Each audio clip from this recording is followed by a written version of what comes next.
Hello mga kamining! For today's video po ay share ko sa inyo the sun and moon are facing each other. So dito po sa harap natin yung sun is papalubog na po yan.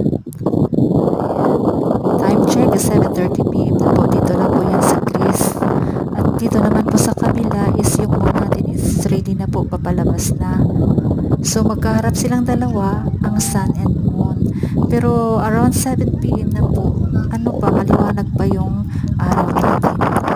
So hanggang dyan na lang po muna yung aking video guys. Thank you for watching. Ito lang po muna yung masishare ko. Till next time, don't forget to share, like, and subscribe. Neneng Sel. Thank you so much.